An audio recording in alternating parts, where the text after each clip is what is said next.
Hello and welcome. In this session, we are going to see how the connection in PostgreSQL can be monitored, and on top of everything, when the connections goes beyond a limit, then how we shall decide on cleaning up those unwanted connections. So this is lesson number 26, wherein we are going to see what is the connection in a PostgreSQL. So we know that in case of PostgreSQL, there is a client and server model, and based on that, whenever a client process requires a connection with the PostgreSQL, then one client process is resulted into one server process. So if there are many requests from the client side, it is going to lead several server processes. That means each time a new connection request is requested, then there is something called as Postgre in case of PostgreSQL, and that is going to spawn a new server process in PostgreSQL instance. So that master process, which is called as the Postgre, it allows all the incoming connections from the client, and it results into a new server process. That means a single client is going to result in a single server process. If there are 10 client requests, that means there are going to be 10 server process. So this keeps on increasing if there are many uh, connection requests from the client, and internally it is going to use your more shared memory and more of the semaphores. That means the memory and the process, it keeps on growing in terms of the consumption. So one of the thing will be you should have some capping, like if my connection goes beyond 80% or 70% or 85%, in that case we should get an alert according to your monitoring tool. So let's say the default connection is 100, and if you set some kind of monitoring which says if it grows beyond 70, then we should get an alert. The alert should be planned in such a way that it should bifurcate the idle connections and the active connections.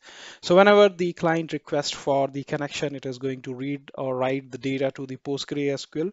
The status of those connections may be in several formats. So it may be active. When I say active connection, that means it is the active transaction, and it is whatever it is, a read or write transaction is happening, and it is alive. The second one is idle connection. The connection idle means that it has connected sometimes back according to the requirement, and as of now it is not doing anything. It may be idle for a long time, and if there are several connections which are coming like this, and if the number of idle connections keep on increasing, that means it is adding up to the total number of the connections. That may lead up in a scenario wherein this may result in some sort of outage, resulting no new connections will be allowed. There is another category where we say idle in transaction. That means there is a batch job or something like that is happening, and as of now the transaction is in the idle format, and the last one in this status state is idle in transaction, which is in the aborted state. The idea is you need to identify what is that we need to take the action. So the first thing which you need to check out is show max underscore connection. You need to find out. So I have an EC2 instance where Postgre 13 is running, and I'm connected as PSQL. If you see, I have 100 default max connection settings, which is available over here. And I wanted to see, so you have a very good catalog view which is available, and its name is pg underscore stat underscore activity. That will show you how many idle connections are there in this particular database, in this PostgreSQL instance. So what I have done is I have connected this is my EC2 instance where Postgre is running. There was 7 DVD rental databases, and what I have done is just I did the right click and I say query tool, And similarly, so this is like I am just establishing a connection query tool again with DVD rental restore underscore one. And similarly, the last one I'll try to connect. So whenever I do this and I check the status of the connection, you will see the number of connections has increased, and there is no activity happening when I connected through the pgadmin 4, and I just being silent over there, not doing anything. So my connection is in the idle state. But if I keep doing this 97 times, which is the maximum allowed connection, in that case, the new connections will not be allowed. Let's say that is a real connection which is coming from the application. So that will result in some kind of no connection which will be allowed to the application. So the thing is, what shall we do next? The first thing is you have to identify what are the connections whose state is idle. Either you can use I'm connected to the putty session, or I can go to here as well, and I'll just say select star from pg underscore stat underscore activity where state equal to idle. You can see that there are a lot of databases, DVD rental 1, 2, 3, and so on. And you can see the PID, process ID. They are not doing anything. And apart from this, it is going to show you a lot of things like the PID, which is for our requirement. It is going to show us the client IP address from where this connection is originating, and it is also going to show us at what time this transaction has started. So those information you will be able to see and fetch from here, and it will also show what kind of wait event it is waiting for. So you can see that it is waiting for the client read. It as this point of time, this is idle in the state. If you just remove the idle and just say select start from pg underscore stat underscore activity, you can fire and you will be able to see all the active and the idle connections. So what else we can see? We can see some more information in this format.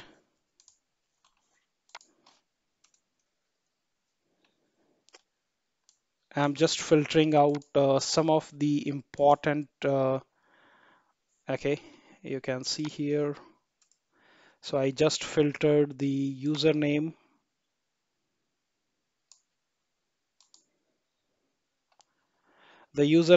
application text, the PID, which will be required in case when we interact with the application on our end, we say, hey, look, these are the idle connections and they don't seem to be doing anything. Can we go ahead and clean up those connections so that it will be available for another connections, the client request. So what we can do is once you find it out, what are those connections, and there is some more SQL statement which can be used like either you go with the show connections, or you can fire this SQL query which will say there are 19 used connections, there are 3 super user connections which is allowed, and maximum number of connection allowed are 100. And finally, what you can do is you can find out the details of the idle connection the way we have found out over here. And I'm just finding out, let's say, this is our connection which we are supposed to kill. And the PID is 2753. And if it is decided that this is no more required, this is in the idle state, we can go ahead and we can kill it as well. So I'll go to here and I'll say the connection PID is 2753. So I will say this is 2753, 2753. And using PG terminate backend, you can kill this. This is done. And you can verify the number of the connections which are available, or I'm not sure if we killed the connection which we are connected as of yet. So let us see. This is just to show like what script you can use. Okay, this is gone. The one which we had fired, so that's gone away. So its ID was 2753.